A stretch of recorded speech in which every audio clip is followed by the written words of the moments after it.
కాంగ్రెస్ ప్రభుత్వం అధికారంలోకి వచ్చిన 8 నెలల్లోనే 50,000 కోట్ల రూపాయలు అప్పులు తీసుకురావడంపై బీఆర్ఎస్ వర్కింగ్ ప్రెసిడెంట్ కేటీఆర్ ఆందోళన వ్యక్తం చేశారు.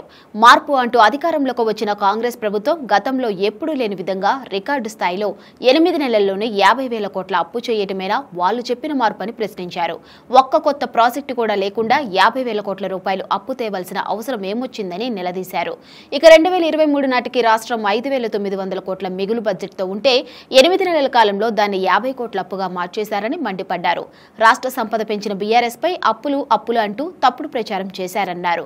అపోహలు అర్ధసత్యాలను ప్రచారం చేసి జనాన్ని తప్పుదోవ పట్టించారని మండిపడ్డారు. ఇప్పుడు అధికారంలోకి వచ్చిన కాంగ్రెస్ మాత్రం అన్ని రికార్డులను బద్దలు కొడుతూ అప్పులు చేయటంలో టాప్ లో నిలుస్తుందన్నారు.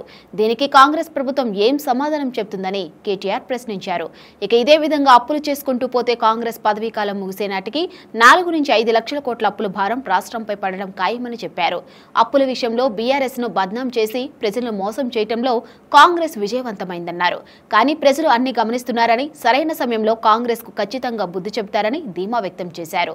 ఇక కాంగ్రెస్ పాలనలో పల్లెలు, పట్టణాలు కంపు కొడుతున్నాయి. ఓవైపు తెలంగాణ పల్లెల్లో పాలన పూర్తిగా పడకేసింది. మరోవైపు పట్టణాల్లో పరిస్థితి అధ్వానంగా మారింది. అటు కేంద్రం నుంచి ఇటు రాష్ట్ర ప్రభుత్వం నుంచి రావాల్సిన నిధులు నిలిచిపోవడంతో పంచాయతీలు తీవ్ర సంక్షోభంలో కొట్టుమిట్టాడుతున్నాయి. పాత పనులకు 8 నెలలైనా బిల్లులు చెల్లించకపోవడంతో అప్పుల ఊబిలో కూరుకుపోయిన తాజా మాజీ సర్పంచుల పరిస్థితి ఆగమ్యగోచరంగా మారింది.